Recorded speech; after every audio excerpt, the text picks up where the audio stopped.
let's go ahead, get into this second segment where we talk about Kirk Cousins. Ash Own in the chat, he says that he believes that the final score of the college game is going to be 34-20 in favor of the Fighting Irish. There we go. We love to see it. Let's go Notre Dame.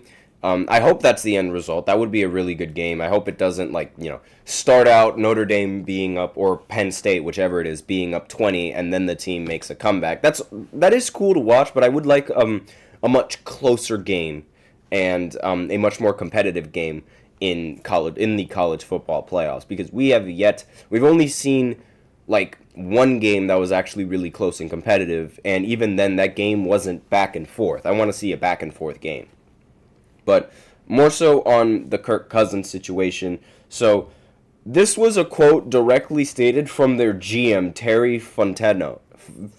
Forgive me if I messed up that last name, but he said, quote, "We're very comfortable moving forward with him as a backup." Now, keep in mind, the previous offseason, this is like a terrible picture of Kirk Cousins, by the way, but keep in mind that in this offseason, they signed Kirk Cousins to a 4-year, $180 million contract. That is a lot of money to be given to a backup quarterback. I don't think there has ever, aside from Daniel Jones, I don't think there's ever been another quarterback that has been making that much money coming off of the bench. And Daniel Jones, he 100% deserved that. He deserved to be benched. He deserved to be playing safety. He doesn't even deserve to be in this league, let alone starting for 6 years. But aside from that, Kirk, he's rather promising. And he's obviously way more promising than Daniel Jones, despite losing to him in the playoffs that one time. But a lot of people, they were expecting Kirk. It was a very weird scenario, and it made it even more weird when the Falcons, they ended up deciding to sign Michael Penix Jr., literally right after they went ahead and pick up Kirk Cousins in free agency. That was very weird and a very odd scenario, because in my head I was like, okay, well, who's going to end up being the starter? Obviously you have to have Kirk Cousins starting with all of that money, and the fact that they aren't willing to get rid of Kirk Cousins despite paying him all of that money, I think it's a huge waste. I'm not saying that Kirk Cousins, is deserving of the starting position, especially after Michael Penix led a rather clutch legacy drive against Washington and, tying the game up at the end of the day. But really, this was very odd, this entire move, and allowing them to, keep him despite not playing him. It's so weird. And Ash is in the chat saying, "I do have slight concerns with Notre Dame's special teams. Texas head coach made ASU closer than it should have been." Yes, he did. Also, the kicker missed a 2 clutch field goals that would have ended the game and not send it into overtime. But, these kickers in college, they're still very human. And there's also Boise State has special team issues. Yes, they did, but again, the big issue was the fact that Ashton Jeanty was invisible that entire game. That was the biggest issue that Boise State had. It doesn't matter. You have to score. Your team isn't going to rely on special teams to win the game.Ere going to rely on your Heisman consideration running back to win the game at the end of the day. But back on this Kirk Cousins thing, there were a lot of expectations that he was going to be released, and they would have gotten rid of all that dead money that they're going to be using, but apparently not. They're not going to plan on, getting rid of Kirk Cousins, which I think is very, very weird. Let me know in the comments what you guys think of that. Do you guys think it's unnecessary to be paying a quarterback $180 million just for him to sit on the bench? Props to his agent. I really have to say props to Kirk Cousins' agent, because Kirk Cousins' agent is Hall of Fame agent by being able to get this contract for Kirk Cousins. That's really ridiculous. But Fontana, the GM of the Falcons, he ended up surviving in his role despite 4 straight losing seasons. And he oversaw a widely criticized plan that ended up featuring the Falcons giving Cousins $90 million guaranteed and then drafting Michael Penix. Like, it's weird how he has not been fired by having both of those moves and being able to double down on keeping Kirk Cousins.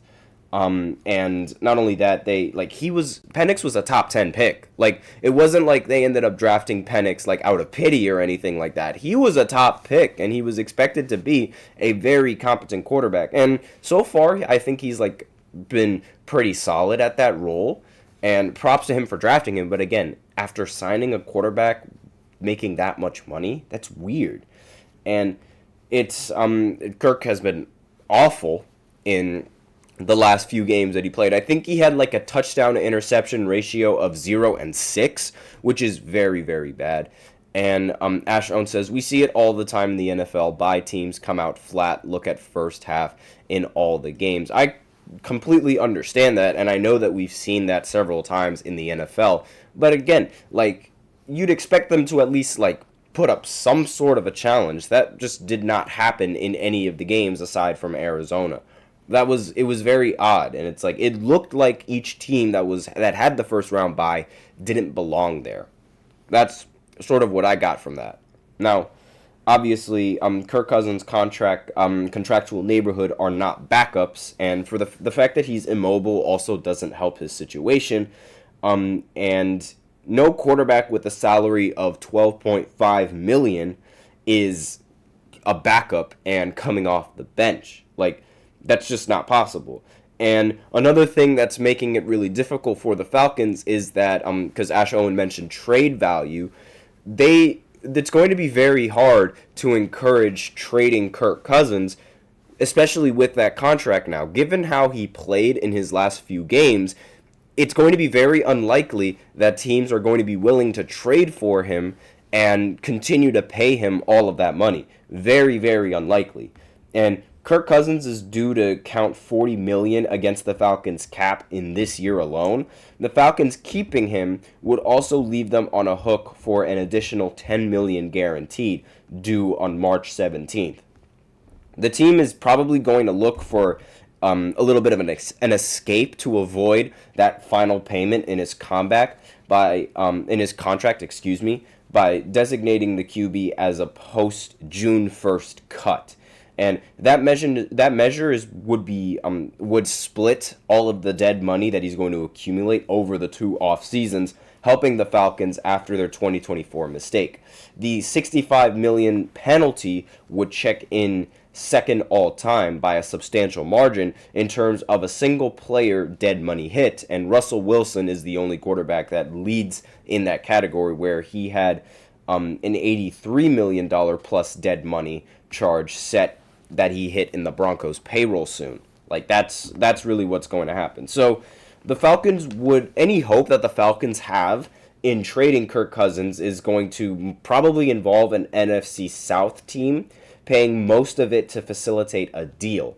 And, it's going to be very difficult to encourage teams to trade for Kirk Cousins with how bad that he's been playing. It's going to be very, very difficult. And Cousins cannot be cut until after the Super Bowl, and no post-June 1st releases can take place until the start of the 2025 league year on March 12th. And this gives Atlanta some time to, even though the odds are against a trade coming to pass. Like, this will give them time, but again, I don't know if they're going to be able to pull a trade off. And yes, for a time, Kirk Cousins did elevate the passing game compared to where it was with Marcus Mariota and with Desmond Ridder, but that's not really saying much because both of those quarterbacks are less than meh. And it's difficult. He had like one of the worst late season performances of any quarterback in my opinion, aside from Daniel Jones. Really, Daniel Jones was stinky. He was terrible, and this is really just the biggest problem. Like, I don't know why, in the first place, that contract should not have been a single thing in the discussion books for Atlanta. If you are planning on drafting a quarterback that high in the draft, you do not need to be paying a quarterback $180 million. That just does not make any sense. And maybe if he was younger, but the fact that he is really, for the quarterback position, relatively old, it did not make sense to be giving him that much money if you were going to draft a younger quarterback in the first place. So they really shot themselves in the foot there with that. Now, if he would have played well, then obviously this is a completely different story. But banking your money on a quarterback that old who has not really had an impactful season for any of the franchises that he's been on is a little bit blasphemous, at least in my opinion. Again, this is a quarterback that lost to Daniel Jones. Like, it sounds crazy, but that's all that I really have to say in this second segment. So now we're going to go into the third segment where I give an update on the Jimmy Butler trade situation and exactly what's going on there. I really think that there's going to be a lot of updates going into the end of this week until Jimmy Butler gets traded. And I'm just going to keep updating you guys on what's going on with that. So I'll be right back after the short break. Be sure to stay tuned. Looking for your daily fix of sports talk without having to pay for it? GSMC Sports Network is available on YouTube. Just search GSMC Sports Network. Get your fix of daily sports talk shows on YouTube. Absolutely free. NFL, college football, NBA, MLB, MMA, UFC, fantasy football, and so much more. GSMC Sports Network has shows running all day long, with new sports shows starting every 2 hours. Just like on your favorite cable sports channel, except GSMC Sports Network is absolutely free. Just search GSMC Sports Network on YouTube to catch one of your new favorite shows, like the GSMC College Football Podcast, Chip Shot Football Podcast, Hoops and Heels Women's Sports Podcast, GSMC Basketball Podcast, and so many more. Check it out for yourself. GSMC Sports Network, now available on YouTube absolutely free. Search GSMC Sports Network on YouTube right now.